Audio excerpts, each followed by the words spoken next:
All right. Hello, hello. It is so great to be here with you all. I gotta say, I could not be more pumped to be here at Email Insider. If you know me at all, you know my two favorite things in the world are skiing and email marketing. So this is practically Disneyland. I mean, I want to be on a chairlift and talk about like deliverability. Well, not deliverability because that's the bane of all of our existences, but maybe like segmentation or something. Basically Disney World for all of us. All right, let's see if I can work this. So I'm Liz Beerbugglin, Director of Lifecycle at Michaels.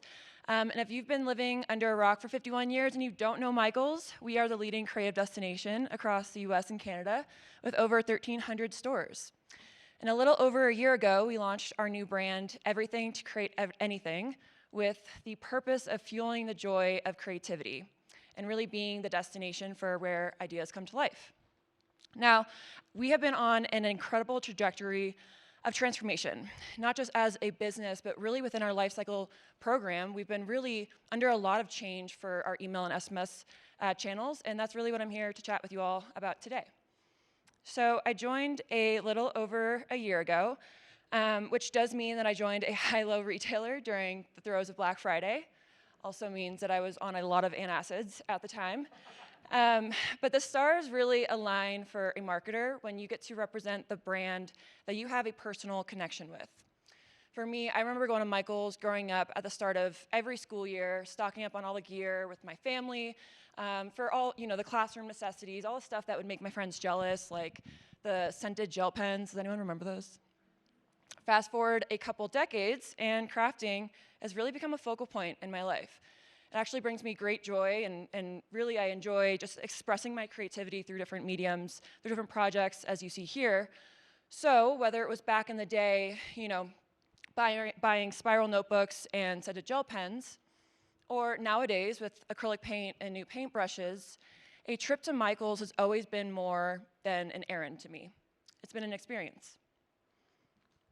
9 times out of 10, when I tell someone that I work for Michael's, I get one of these kinds of responses like, oh, I remember taking my kids there when they were young, stocking up every Sunday for the class projects, or I remember growing up and going with my families and volunteering at church and getting all this stuff to really go all out on these projects. And my favorite one's actually the last one, I'm not a crafter per se, I don't consider myself creative, but I do like to make X, Y, and Z. And ironically, I actually had this experience on the flight here. I was sitting next to a woman that she said, I don't consider myself creative, but I do go to Michael's from time to time to buy markers and paper because she creates her own kind of cards for her grandkids for their birthday or for a holiday. And she showed me a picture of her grandkid actually holding up one of the cards, and the smile on that face, and she was just so proud to be able to show me that she made these cards.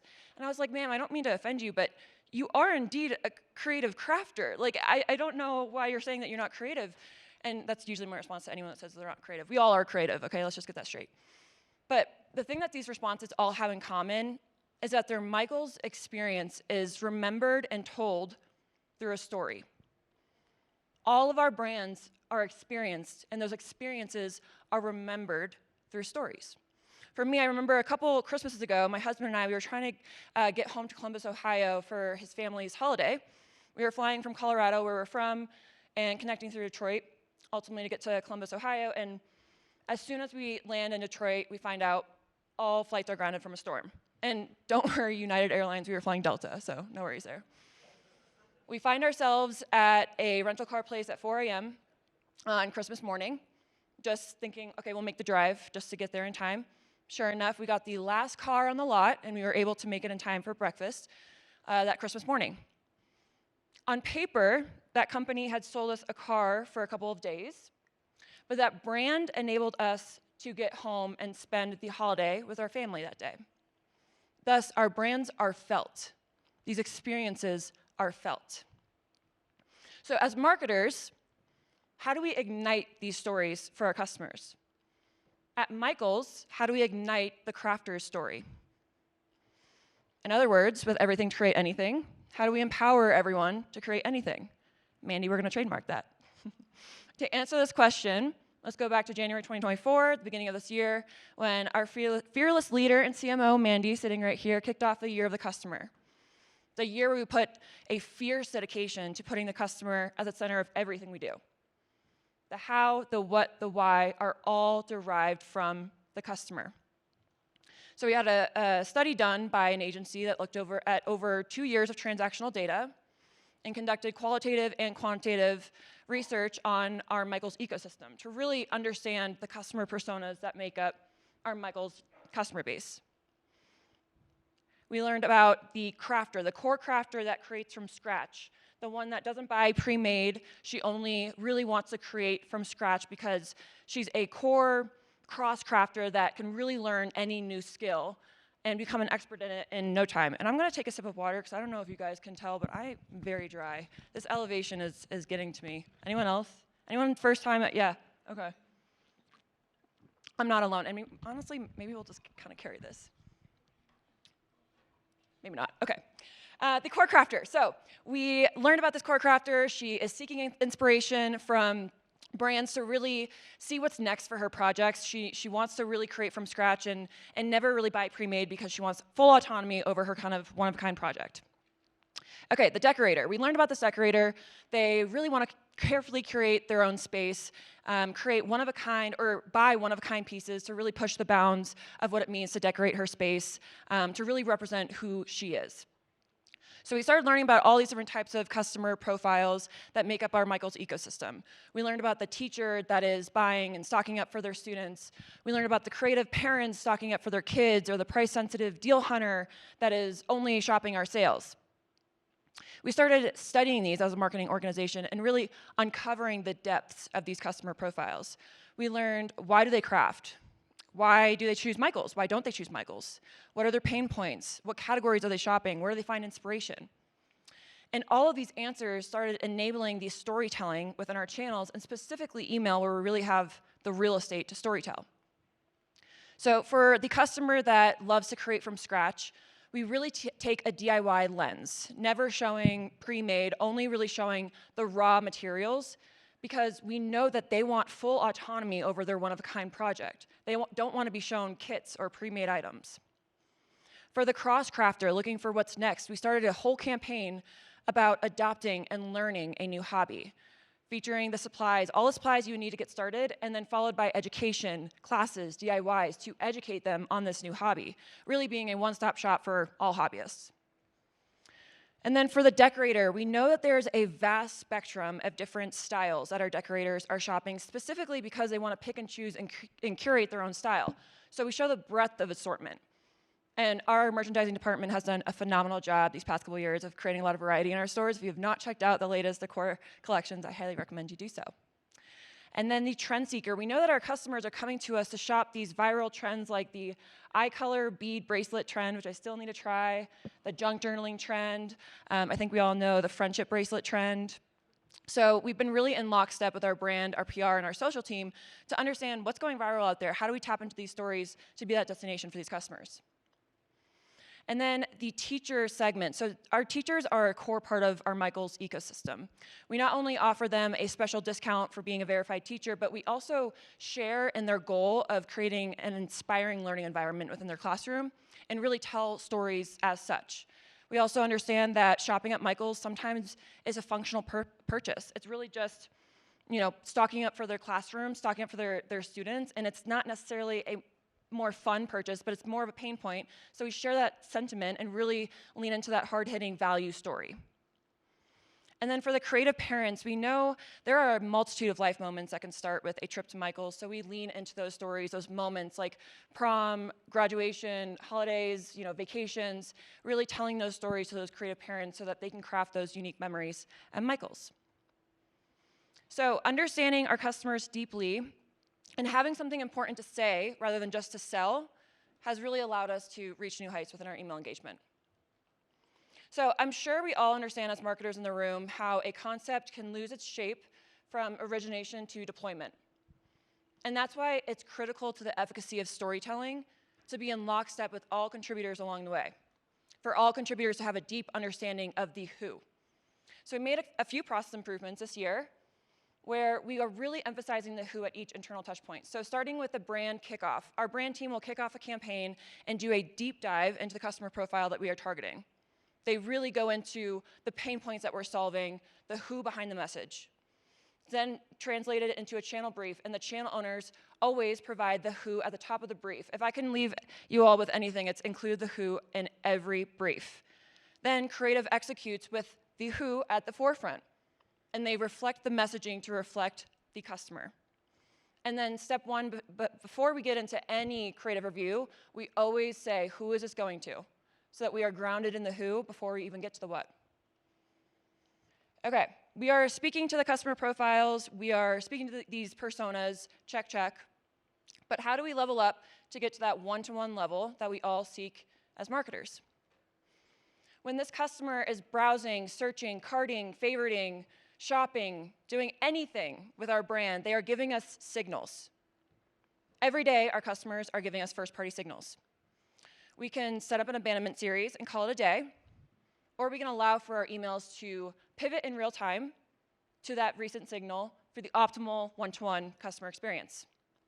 So we asked ourselves at Michaels, what if our emails could react in real time to what the customer is signaling to us? And thus began our efforts in what we call reactive personalization. So to prove this hypothesis, we ran a manual test. We started building out this kind of map behind this proof of concept. So we mapped out these signals that we would want to react to, like abandoned cart, browse, shopping, et cetera.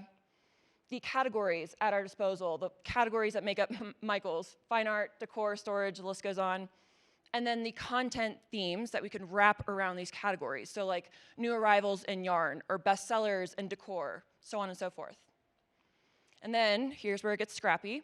And when I say scrappy, I mean this proof of concept was built on Excel spreadsheets. We built out these different templates or wireframes with placeholders for where the dynamic content would go. Connected that to a content matrix that we created within partnership with our merchandising department that basically outlined what would show for which theme and which category. There was an infinite amount of variations of this one template.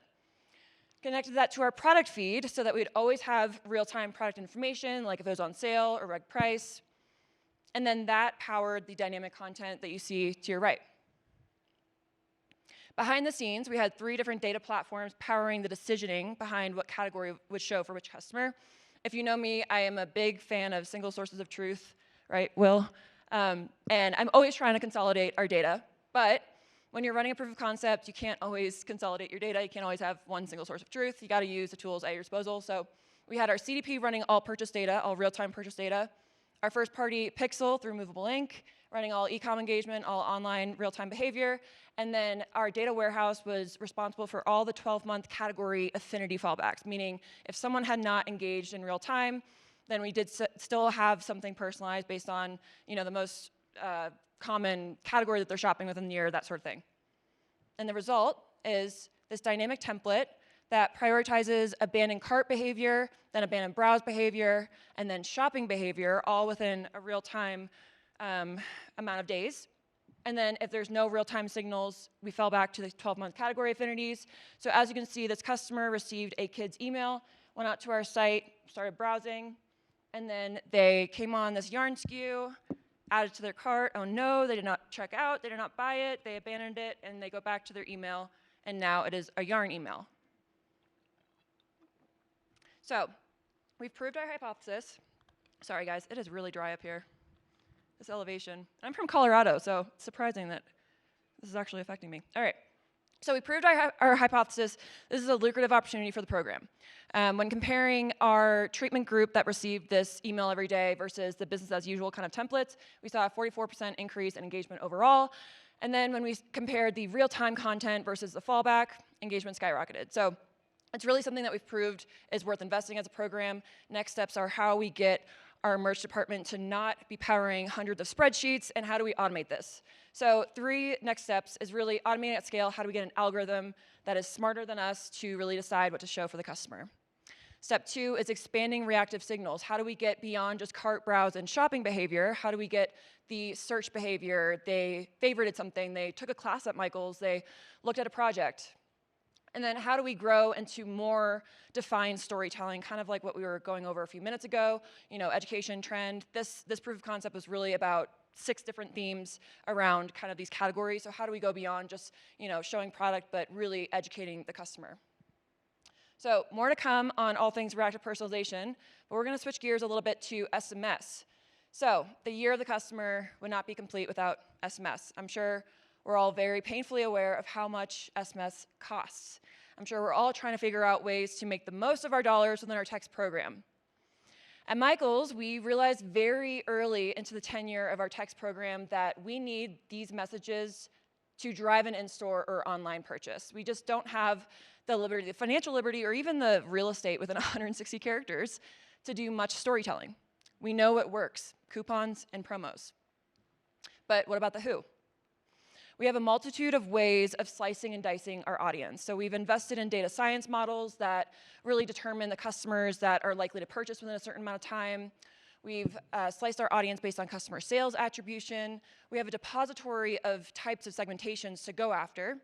So this year, we took it upon ourselves to run a robust ROAS test to understand the who with the greatest potential. So within each of these segments, we took a treatment and control. Obviously, during the testing period, we tested the test group and not the control group. So at the end of this test, we were left with the incremental sales that really this text drove from the treatment group. Compared to the cost of sending the text to these segments, we were left with the incremental ROAS. To go one step further, we got the incremental ROAS of the cross segments, meaning if someone was flagged by segmentation A and segmentation B, what is their individual ROAS different than the segments alone? So at the end of this test, we were left with a prioritized group of cohorts. Starting with the top, our highest ROAS segment, it's our base audience, the one that gets a certain amount of text per week. One level down, the ones that get a certain amount of text per month for big sales or coupons or promos. And then the last one there is really our maximum expansion technique. Still profitable text, just not so much as the top two groups. They're the ones that get the Black Friday, Cyber Monday kind of text. So the year of the customer for SMS looked a little different than it did for email, but still all about identifying the who behind the message. All right, looking forward to 2025, we are not slowing down when it comes to all things customer centricity. I think of the year of the customer as a jumping off point into the era of the customer. So we have a few focus areas we're gearing up to tackle in 2025, starting with new customer retention. So we identified a percentage of new customers that I like to call one purchase wonders, meaning they come in, shop, and they don't come again. And in addition to that, we've learned from our analytics team that 2 purchases within a certain amount of time among new customers extends their loyalty by 60%. So these 2 data points have triggered our efforts in new customer retention. So the next couple of months, you will be seeing a new and much improved welcome series out in the world with specific tactics to really drive that second purchase among new customers. And then our loyalty program is undergoing some really exciting enhancements. And I won't divulge too much, but I will say my team is using this as an opportunity to really step back and reevaluate the loyalty tactics within our own channels. Are we doing a good enough job of individualizing the customer journey for different customers at every different level within the loyalty program? And then the last one here being omni-channel integration. So this year was all about really improving the channels on their own and allowing them to succeed on their own. I didn't touch on push, partially because we just finished a push platform migration, so we're still kind of learning the reporting and insights and capabilities and all that. But really next year is going to be about bringing SMS, push, and email all together in unison to really multiply the impact and at the end of the day continue one continuous conversation with our customer. All right, thank you guys. Happy to take questions. Liz, thank you so much. Did anyone have the over on 101 steps that Liz would take on this stage? I'm too excited. I can't stay still. No, I was like, I need a microphone. I need to walk. That might be why you're drinking so much water. Probably. Because you're exercising. I'm too excited. Email and skiing. Erin. Questions for Liz. And please introduce yourself, your name, and your company when you ask a question. Ryan Phelan, RPE Origin. With this organizational change, how did you deal with the pushback, right? There's a lot of stuff. You're asking people to reallocate resources, put it in priority over other things. How did you sell that story internally to the organization?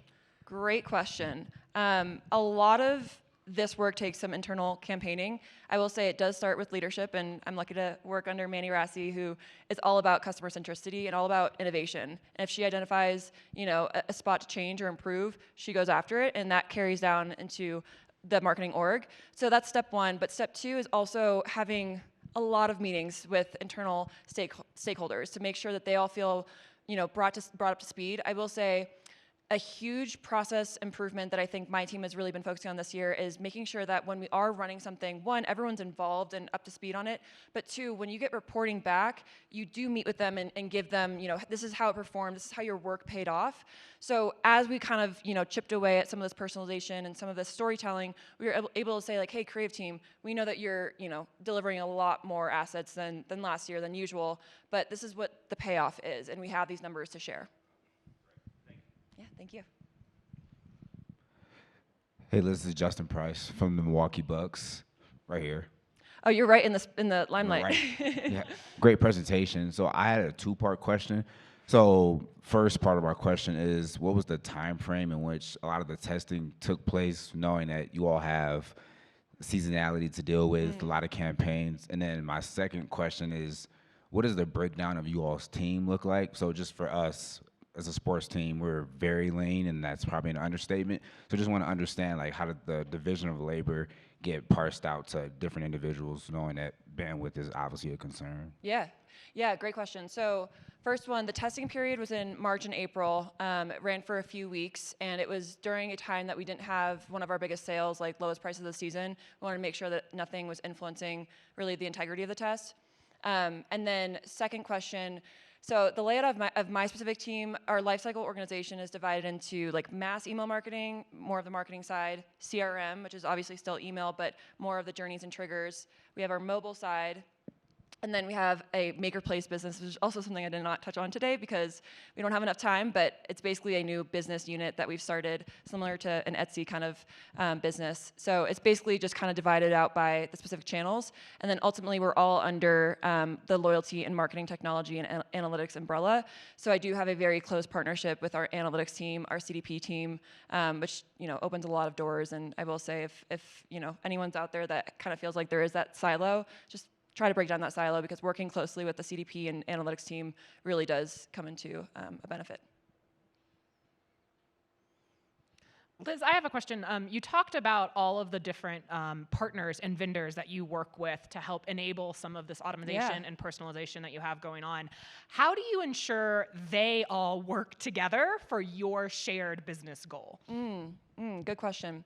Yeah, it's interesting. And I don't know if we've actually cracked the code on how the vendors work together. Typically, we are the medium. But at the end of the day, we do run everything through Salesforce, and everything does have to come to fruition in one single platform. So, technically, it is my team's job to make sure that every different vendor is working as expected. And, it does make it a little difficult when you do have a large tech stack. If there's an issue, it's like, you're chasing down which vendor, which kind of path is this issue happening on, and that's definitely a pain point. But it really is our kind of job to make sure that they're all working in synchrony and just having that close partnership with each of the vendors.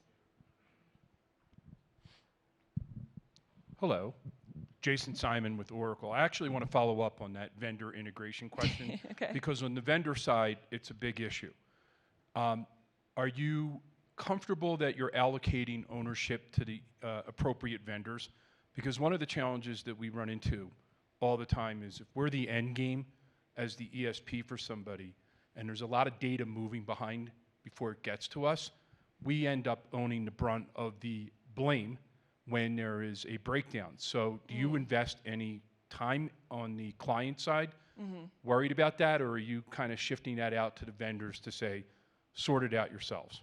Oh, no. I go to my team first, because at the end of the day, even if they don't know the answer, I want them finding the answer. So even if it's not necessarily an internal issue, I do feel like it's a growth opportunity to kind of understand what part of the process went wrong. But no, it starts with the team. I think, at the end of the day, we're responsible for understanding how the vendor works and the capabilities that are, a part of that platform. So I would say that we own that, and unless it's, something that we can partner better with the vendor, then we have that conversation. But no, it starts with the internal team for sure.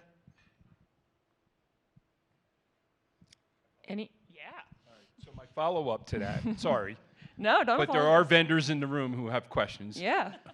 And it's good because it's sort of neutral. But what about the expense of the correction? Because that seems to be a place where, in your case, maybe Salesforce is bearing the brunt of the corrective action, and underneath of that layer, There might be SLAs or other violations that are happening with the data transfer, or things that are root cause to the issue. Yeah. So I'm curious, just because I think all of us on the vendor side, particularly the last mile vendors, really deal with a lot of that with the complicated, we call them Frankentechs, that you all built. So just curious. Wow, I sense some resentment. No, Save it for the slopes. I would say most of the issues that we actually deal with are not the vendor kind of technical issues. It's more that, we had an ampersand in our code in our AMP script in Salesforce, and that's not on Salesforce to fix. That's the fact that we had a spare ampersand that broke an entire email, which, back to the pain points of an email marketer. So at the end of the day, I mean, it's our responsibility to understand how our vendors operate and that capabilities. We have a development team, a very robust development team that knows what they're doing, and if human error happens, it happens, and we do a postmortem to understand how we, avoid in the future. But at the end of the day, it really is on us to, responsibly use the platforms that are at our disposal.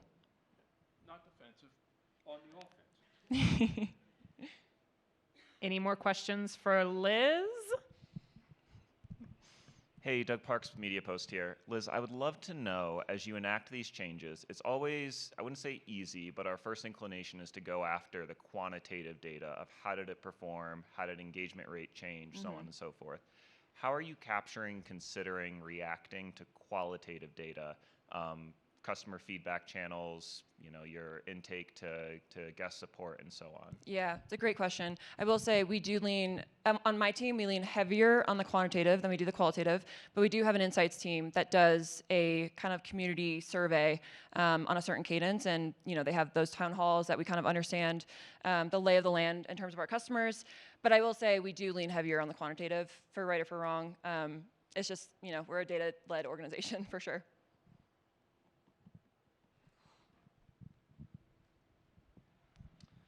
Kind of to piggyback on the Oracle concept here is when you have multiple different vendors, you have this data continuity issue constantly. Every time that you have a connector or an integration, there's the inevitable breakdown that something's going to fall through, and that inevitably, as an email person, it's going to fall through at the wrong time. Yeah. It's going to happen. How do you view that versus, I'm from Optimove, sorry. So we literally do the entire process you talked about in a single platform. How do you view a single platform being able to do everything versus this conglomeration of vendors and handling that data continuity? Yeah, I mean, in the simplest of terms, that's the goal, to have one source of truth, to run everything, to run the amount of work that you're using 3 platforms for. That's the goal. I will say, I think transformation of platforms, it's all about timing. It's all about kind of like what tools are you using at the moment, and do you want to just scrap everything and then go and make this huge change to something else, or do you want to prove out that this is a lucrative opportunity, which is, kind of the step 1 this year was really about proving out, okay, reactive personalization is working for our customers. This is something that we want to invest into. So the next step is, yes, how do we consolidate? We don't want 3 different platforms running, the decision for one customer. And so that's step 2. But yeah, at the end of the day, the goal is to consolidate and not have as many platforms kind of running in different ways. Liz, thank you so much. Thank you.